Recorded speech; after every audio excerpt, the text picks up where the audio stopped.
Olá, queridos, a paz do Senhor Jesus, bem-vindos ao assunto de hoje, as riquezas da Igreja de Cristo.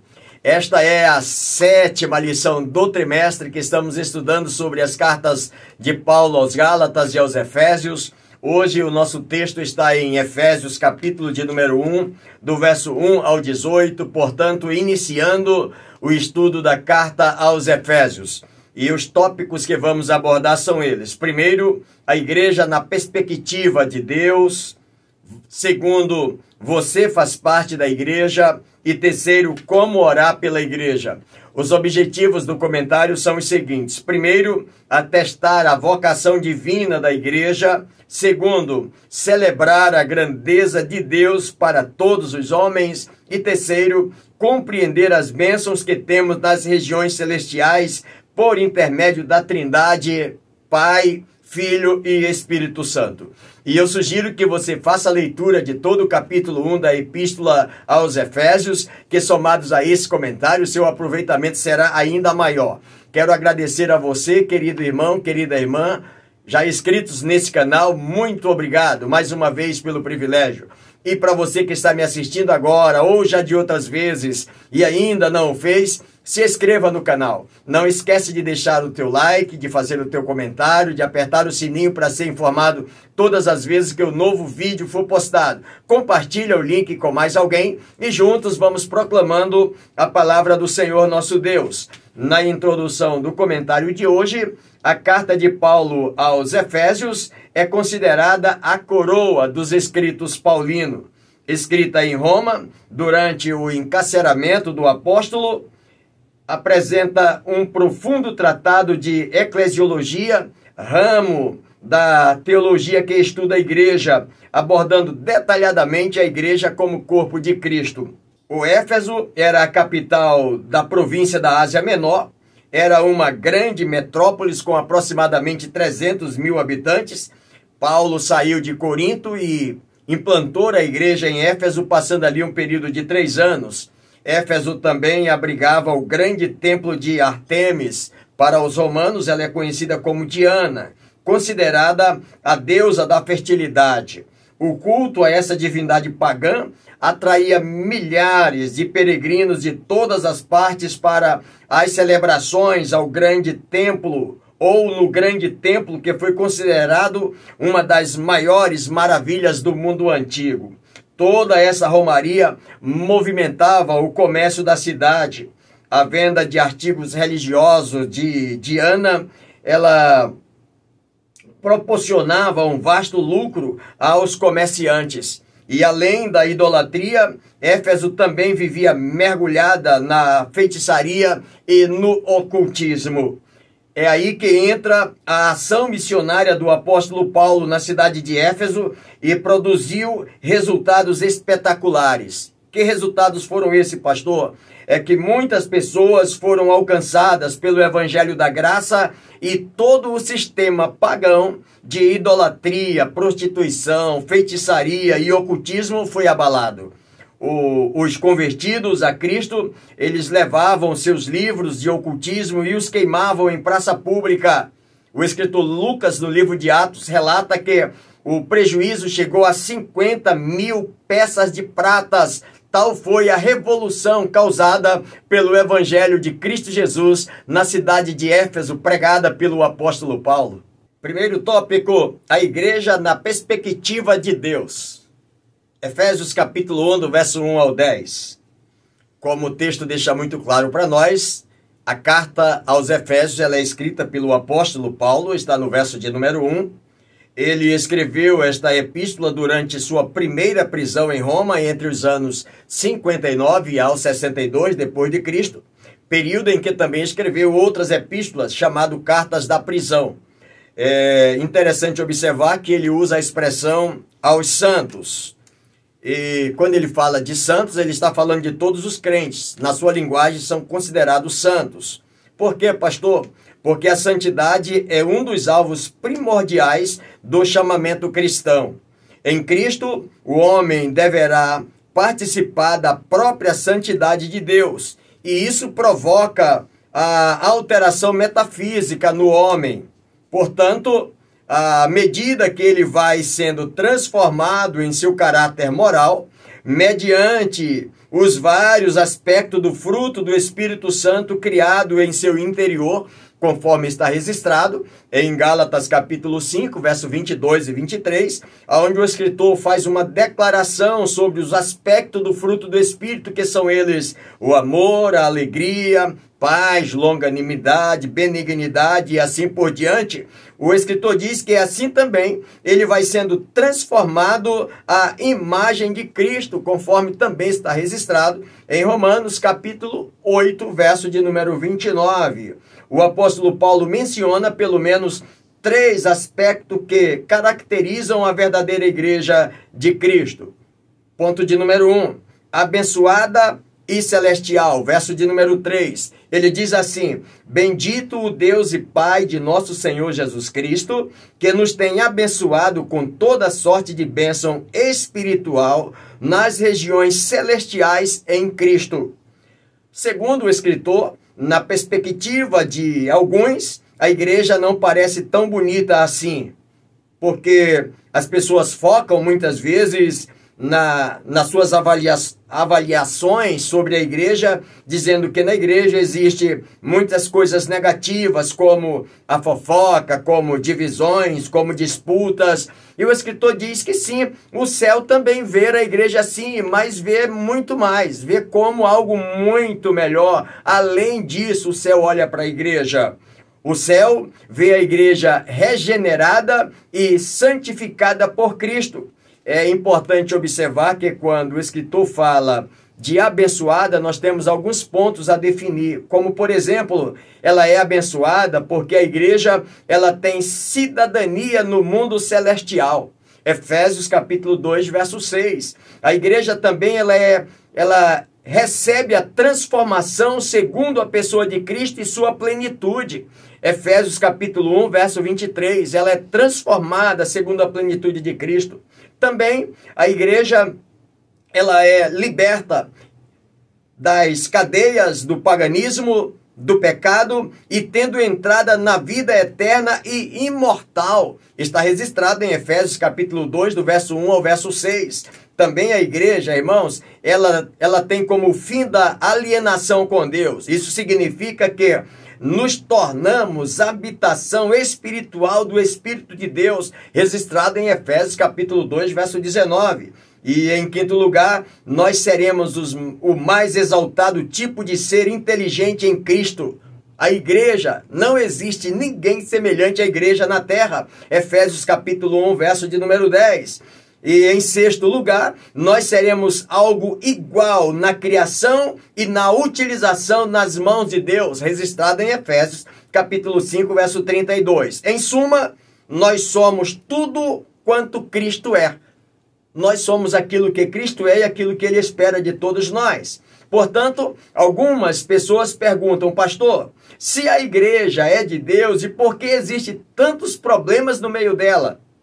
Então o pastor lhe respondeu, porque ela é formada por gente de carne e osso. A igreja é um corpo espiritual, mas composta por pessoas que não alcançaram a plena santificação nesta vida terrena. Estão aqui ainda com os pés aqui nesse mundão de meu Deus. E aí o escritor diz mais, a imperfeição ou as imperfeições humanas só serão aniquiladas totalmente no dia da glorificação da igreja sobre a vinda de Cristo, quando todos então serão transformados e receberão a sua glorificação total. A igreja não é um clube com indivíduos perfeitos, mas uma comunidade terapêutica onde somos cuidados e aperfeiçoados todos os dias em Cristo, diz o escritor. E assim sendo, queridos, ele diz que ela é abençoada e celestial. A igreja é abençoada, já observamos, e quando ele fala de celestial, é uma expressão nessa epístola na qualidade de habitação celeste, quando ele diz que a habitação celeste é a habitação de Deus Pai, de Deus Filho, de Deus Espírito Santo, registrado em Efésios capítulo 1, verso 20. Morada de Deus. E são moradas dos remidos em companhia de Jesus Cristo, embora somente no futuro isso vai acontecer. A igreja vai morar, portanto, ela é abençoada e ao mesmo tempo ela é uma igreja celestial. Portanto, não existe na terra nenhuma outra organização igual à igreja. A igreja ela tem a bênção de Deus e ela tem uma dupla cidadania. Ao mesmo tempo que nós somos cidadãos no nosso torrão aqui no nosso Brasil ou aonde quer que você faça parte de sua nação, mas também ao mesmo tempo nós já somos por fé cidadão dos céus e um dia adentraremos na nossa nova cidadania quando estaremos para sempre com o Senhor nosso Deus. A igreja na perspectiva de Deus, ponto de número 2, escolhida e santa. Efésios capítulo de número 1, verso 4, ele nos escolheu para sermos santos.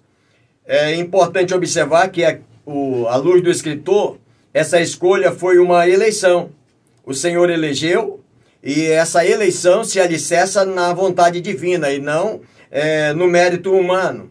Segundo está registrado em Efésios capítulo 2, verso 8, a eleição foi estabelecida em consonância com a salvação pela graça divina.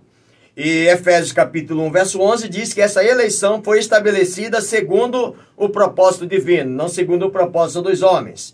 A escolha divina, ela é uma doutrina bíblica que envolve alguns aspectos importantes. O primeiro aspecto é que nossa escolha é fruto da graça divina.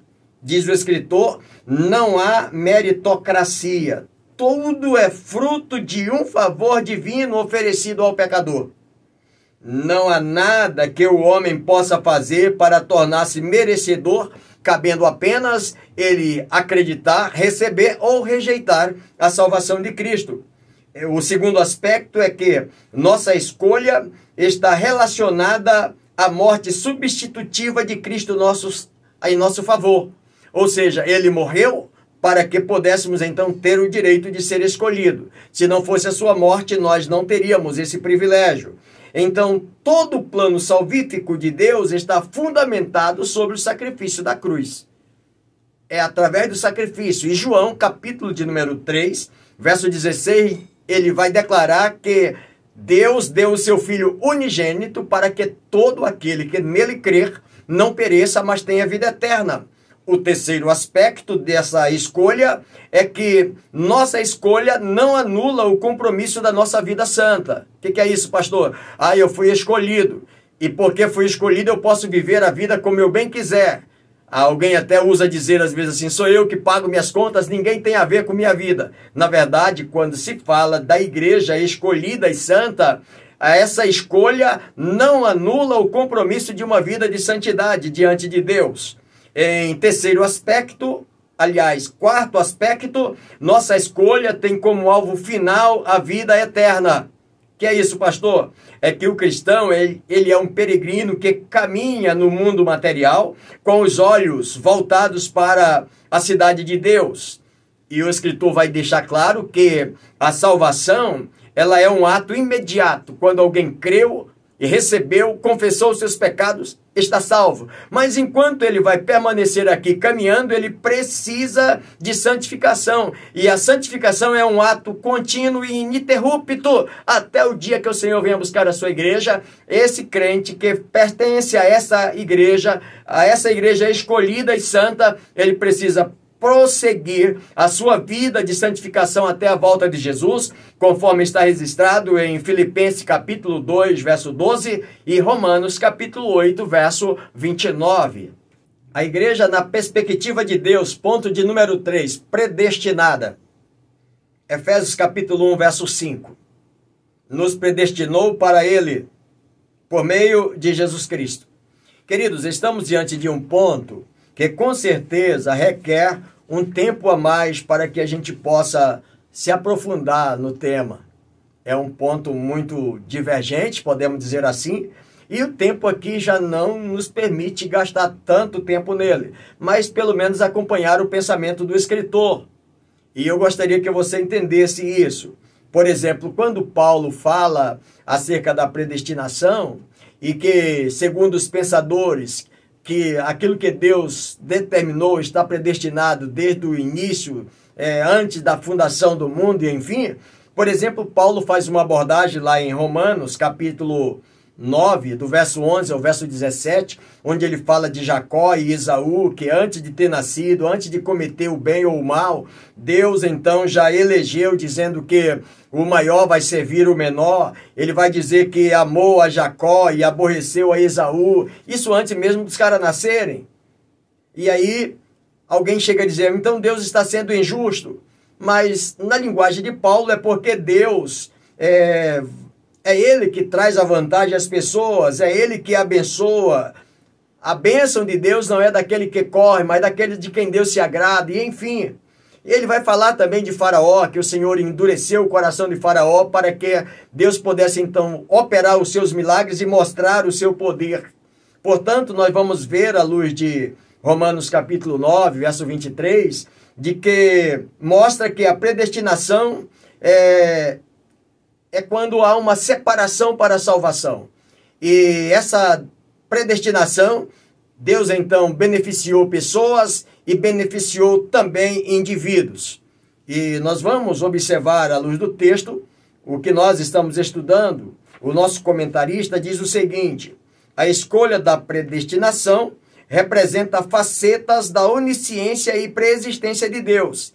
Observemos 3 aspectos da predestinação divina no processo da salvação. O primeiro aspecto que ele mostra é que a predestinação é um ato divino que prevê aqueles que viriam a crer e receber a salvação. É nesse aspecto que o escritor traz para nós dentro do pensamento de Paulo, de que a predestinação está determinada para aqueles que iam ouvir, crer e receber o perdão de Cristo Jesus. Então essas pessoas estariam predestinados a ser salvos. A predestinação é um ato divino que prevê aqueles que viriam a crer, diz o escritor. O pecador crê pela palavra, arrepende-se dos seus pecados, confessa a Cristo, é perdoado e integra ao reino de Deus, tornando-se igreja. Então ele está predestinado, aquele que reconheceu, que confessou, está integrado na igreja. O segundo aspecto que ele mostra é que a predestinação não significa uns para o céu e outros para o inferno. E aí o escritor vai usar o texto de 1 Timóteo, capítulo 2, o verso 4, onde Deus quer que todos os homens sejam salvos. Ele não quer que ninguém se perca, mas que todos cheguem ao pleno conhecimento da verdade. Aí nós já vamos entrar nos contrapontos de que não está predestinado, porque senão estaria agora uma confusão em Deus. Deus está predestinado quem vai se salvar, e agora o Filho está dizendo que ele quer que todos os homens sejam salvos. Lá vamos entrar em discussão acerca disso. Bom, quando nós observamos à luz da doutrina da predestinação, subentende-se então que o homem perdeu o livre-arbítrio e é Deus quem determina quem vai se salvar ou quem vai se perder, como já mencionamos no caso de Faraó. Alguém também levanta a tese de Jeremias, quando o Senhor chama e diz que ele é um vaso antes do seu nascimento, lá do ventre da mãe. Jeremias ainda coloca uma desculpa: eu não sei falar, eu sou uma criança. E o Senhor diz: olha, não aceito tua desculpa, você vai falar o que eu mandar, eu estou chamando você. Então, dentro dessas teses, alguém levanta dizendo que aí está uma prova da determinação ou da predestinação de Deus. Quando Deus predestina, não tem como fugir da situação.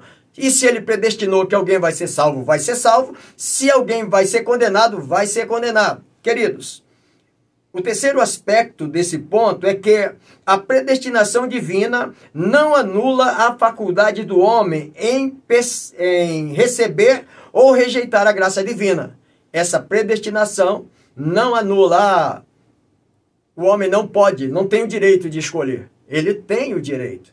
É lógico, através do sacrifício de Cristo Jesus. Ele ouve a mensagem e cabe a ele: eu creio, eu recebo e eu vivo, ou ele ignora plenamente. É o pensamento do nosso escritor, é o pensamento que nós andamos. Então são muitos textos que, embora que surgem tanto no Antigo quanto no Novo Testamento acerca desse direito que Deus deu ao homem de escolher. Está predestinado para ser salvo aquele que atentar para a sua palavra. Gênesis, capítulo de número 2, ele fala do Adão.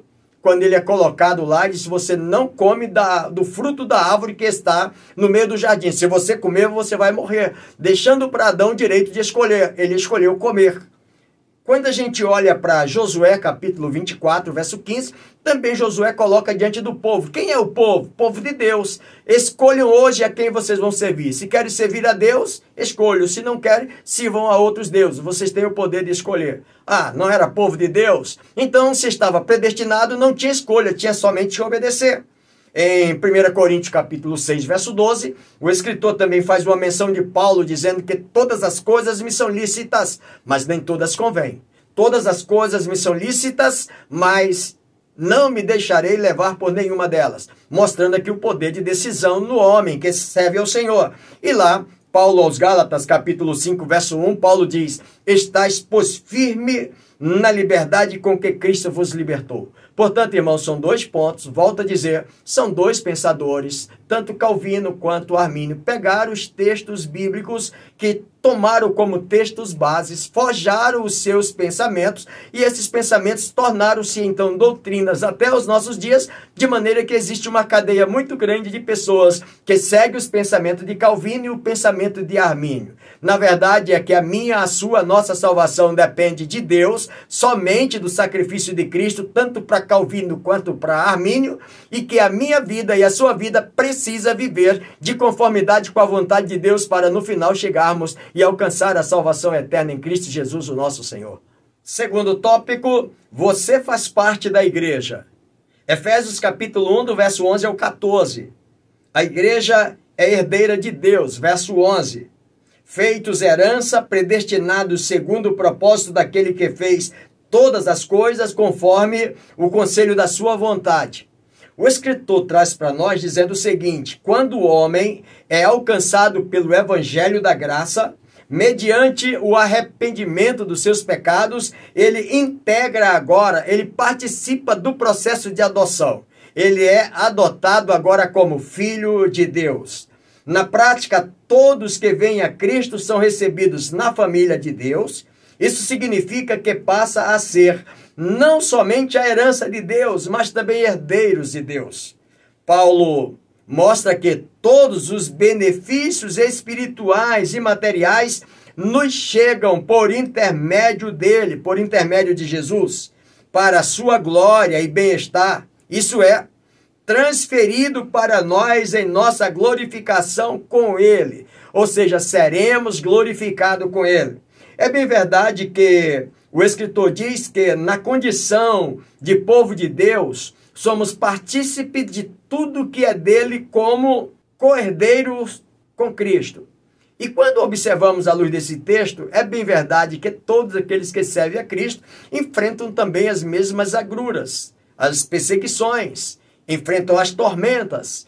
E o apóstolo Paulo, nesse capítulo 8, verso de número 17, da sua carta aos Romanos, ele vai dizer que é certo que com ele padecemos, para que também com ele sejamos glorificados. Então, a nossa vida que nós enfrentamos aqui de lutas e perseguições, mas o apóstolo diz que isso tem um peso de glória. Todos nós que recebemos a mensagem que aceitamos o sacrifício da cruz, que os nossos pecados foram perdoados, fomos integrados à igreja, participando agora da família de Cristo Jesus, mesmo sofrendo os perigos e as lutas do dia a dia, mas nós já temos o direito garantido de um dia ser glorificado com Ele para sempre. Você faz parte da igreja de Deus, ponto de número 2, a igreja para louvor da sua glória. Capítulo 1, verso 12 de Efésios. A fim de sermos para louvor da sua glória, nós que de antemão esperamos em Cristo. O escritor faz menção de que essas pessoas que esperavam o Messias eram os judeus. E quando o Messias se manifestou, eles não acreditaram, não creram, rejeitaram. O escritor então vai mostrar que, por esse motivo, em virtude dessa rejeição, agora todas as pessoas que receberam o Messias, que creram, acreditaram, confessaram que Jesus é Senhor, tanto judeus quanto gentios se tornam um povo. E que povo é esse? A igreja, que é o corpo espiritual de Cristo na terra. O escritor Paulo diz que essa igreja foi formada para louvor.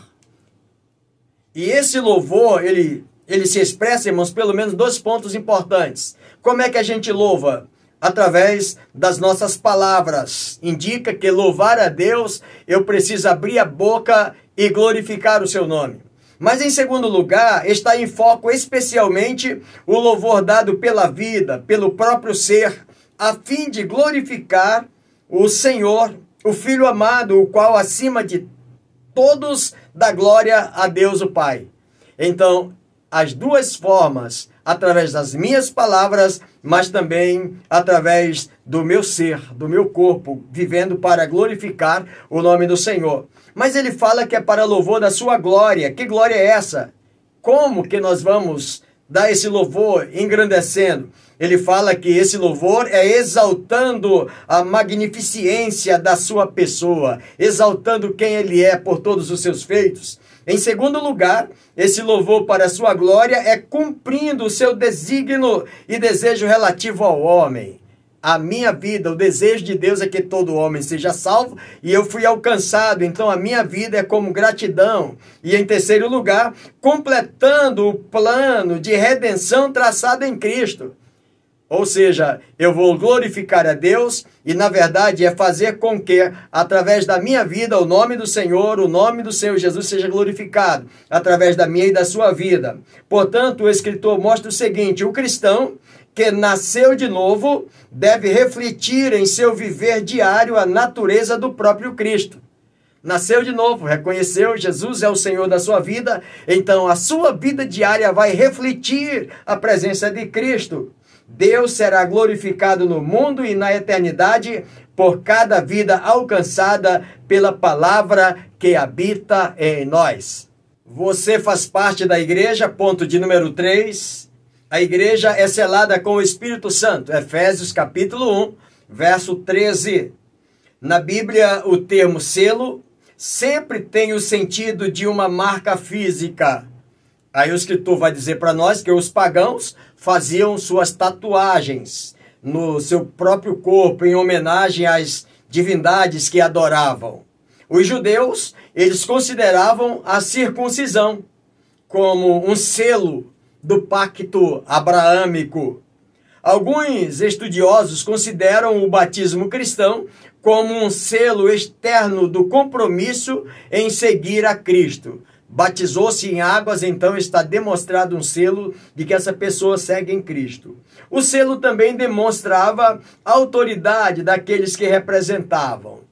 E nós vamos perceber, à luz do texto, que o fato de sermos selados pelo Espírito Santo traz a ideia de fazer uma marca, selados por esse Espírito de Deus. E que marca é essa, pastor? Para que essa marca? A fim de identificar a posse, ou seja, somos um povo que pertencemos a Cristo e temos o seu sinal de identificação. Portanto, o selo é o penhor do Espírito no processo da salvação. Esse selo é uma marca que prova que somos uma propriedade exclusiva de Deus. E o apóstolo Pedro, na sua primeira carta, capítulo 2, verso de número 9, ele diz o seguinte: mas vós sois a geração eleita, o sacerdócio real, a nação santa, o povo adquirido, para que anuncieis as virtudes daquele que vos chamou das trevas para a sua maravilhosa luz. Então a marca que nós temos aqui, o selo do Espírito Santo, que nós percebemos à luz da palavra de Deus, o selo na nossa vida é o que, irmãos? Já que para os pagãos era as tatuagens, para os judeus a circuncisão, e para nós anunciar a excelência moral de Deus, vivendo uma vida que demonstre o caráter, a manifestação, a santidade e a presença de Deus na nossa vida, a manifestação do poder divino. Eu e você Precisamos dessa marca na nossa vida, cada dia anunciar a excelência moral de Deus através das nossas palavras e através das nossas atitudes. Terceiro tópico, como orar pela igreja. Efésios capítulo 1, verso 17 e 18. Ponto de número 1, orando por discernimento espiritual. Queridos, a intercessão apostólica de Paulo em favor dos cristãos alcança dois aspectos. Primeiro aspecto, ele pede o espírito de sabedoria. Por quê, pastor? Porque a nossa mente natural não consegue discernir o que ocorre no mundo espiritual. O mundo espiritual é muito além do nosso entendimento físico, do nosso entendimento humano. Por isso precisamos, Paulo ora pedindo então a intercessão, pedindo a direção do Espírito Santo. Para isso, nós vamos entender que é necessário uma intervenção do Espírito Santo, que foi enviado para nos guiar em toda a verdade, conforme está registrado em João capítulo 16, verso 13. O Espírito da sabedoria é um dos títulos do Espírito Santo, o Deus que habita em nós. E aí nós percebemos, existe um trecho da palavra de Deus registrado no livro de 1 Coríntios, capítulo de número 12, do verso 7 até o verso de número 10, ele diz assim: mas a manifestação do Espírito é dada a cada um para o que for útil.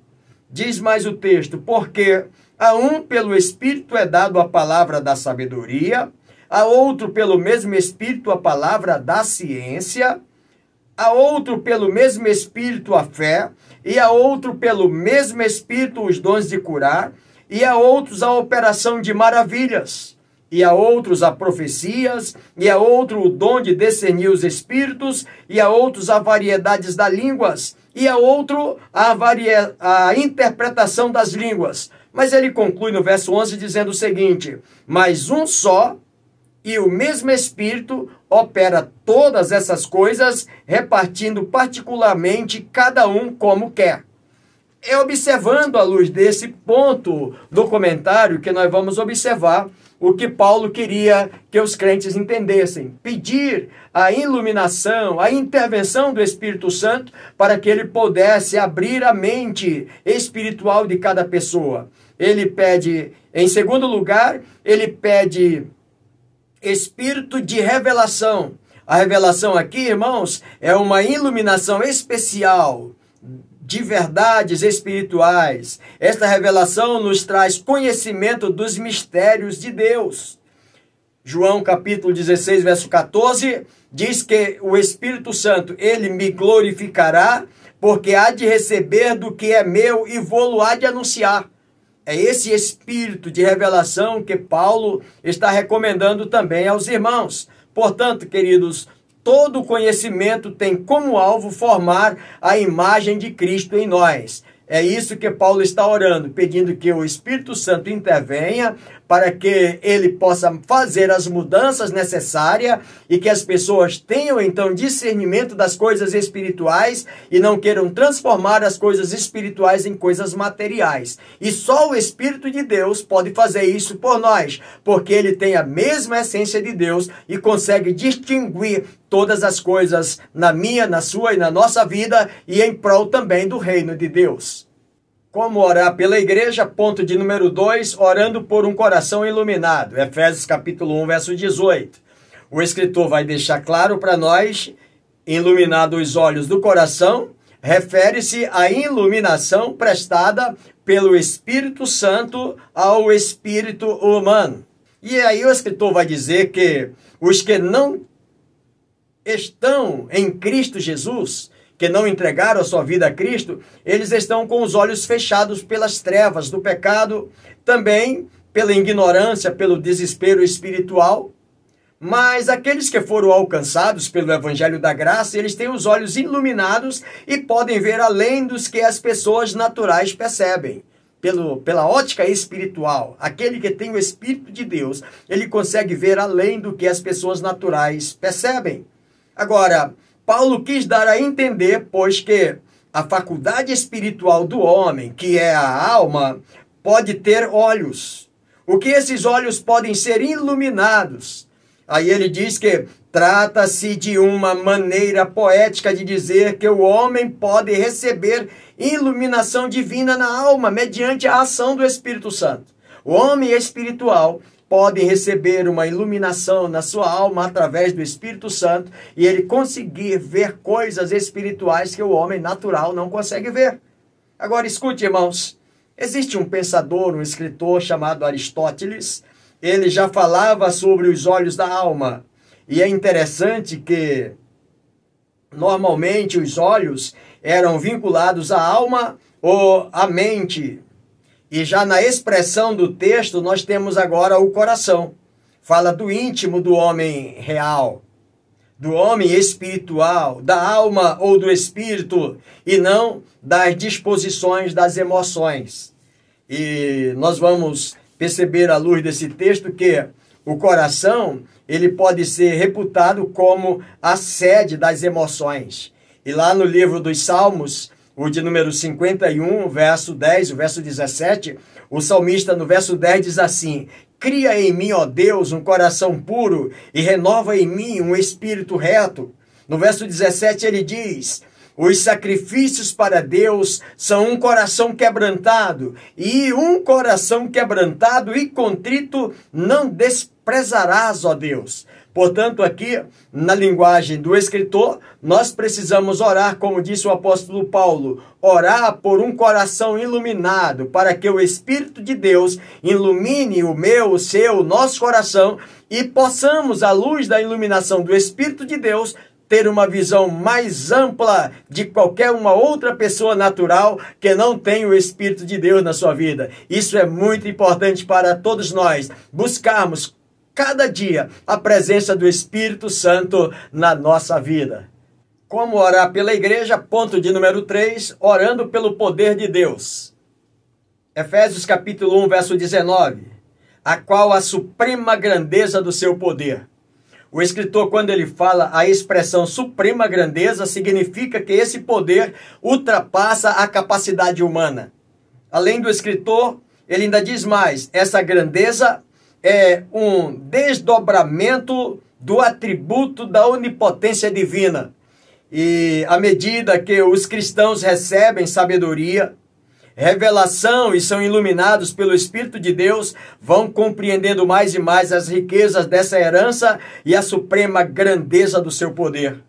E aí, queridos, cumpre-nos observar que esse poder opera naqueles que creem, todos aqueles que creem. O poder de Deus opera através desta oração. Hebreus capítulo 11, verso 1, ele mostra que a fé acolhe a operação de Deus por ser a dependência da alma. A fé é a dependência da alma a Deus na pessoa de Cristo. Essa dependência permite Deus executar as suas operações. Portanto, querido, o escritor termina dizendo o seguinte: todo cristão deve compreender a necessidade de conhecer e possuir o poder de Deus como algo para o presente, ou seja, isso deve fazer parte do nosso dia a dia. Ele finaliza o texto dizendo assim: é uma bênção que Deus coloca à disposição do seu povo para hoje, esse poder, essa sabedoria. A aplicação pessoal diz o seguinte: a igreja é o canal através da qual todos os propósitos do reino de Deus serão conhecidos na terra. E eu termino concluindo o comentário de hoje, voltando aos pontos do objetivo do comentário dessa lição, quando o escritor disse assim: atestar a vocação divina da igreja.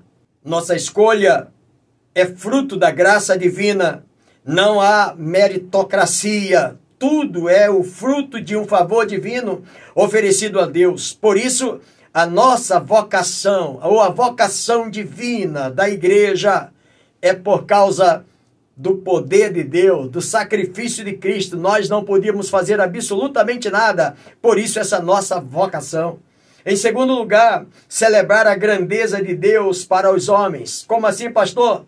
É porque a grandeza de Deus se manifesta no plano salvífico de Deus, enviar o seu único filho para morrer na cruz do Calvário, seu filho unigênito, aqui está revelada a grandeza de Deus, de dar o seu filho para salvar a mim e salvar a você. E em terceiro e último lugar, compreender as bênçãos que temos nas regiões celestiais por intermédio da Trindade. Pai, Filho e Espírito Santo. O Pai que projetou, o Filho que foi enviado e o Espírito Santo que ainda hoje cuida de nós. Nesse momento que nós aqui estamos, nas regiões celestiais, muitas vezes atacado por toda sorte de espíritos que operam nas regiões celestiais. O Espírito de Deus está aqui cuidando de cada um de nós, nos protegendo, porque Ele é da mesma essência de Deus Pai, Deus Filho, Deus Espírito Santo cuidando de todos nós. Portanto, eu chego à conclusão do comentário de hoje, ajudando aqueles irmãos que de vez em quando me pedem ajude-nos nas nossas perguntas. A resposta da primeira é o seguinte: liberdade de escolha. Segundo, convencer do pecado, da justiça e do juízo. E terceiro, para que compreendessem e exercessem seu potencial espiritual. Queridos, eu quero nesse momento também, encerrando, agradecer a Deus pela oportunidade, agradecer por todos os meus irmãos da minha cidade, cidade de Manaus, e de todo o interior do nosso vasto Amazonas, que tem nos acompanhado, muito obrigado, e a você de todos os demais estados brasileiros, nossos irmãos aqui no Amapá, nossos irmãos lá no Rio de Janeiro também que nos acompanham, e a todos vocês, em toda essa linda nação brasileira. Orem por nós, e se o Senhor nos permitir, estaremos de volta com o mesmo lema da nossa igreja, sal da terra e luz do mundo, e sempre avançando pela fé.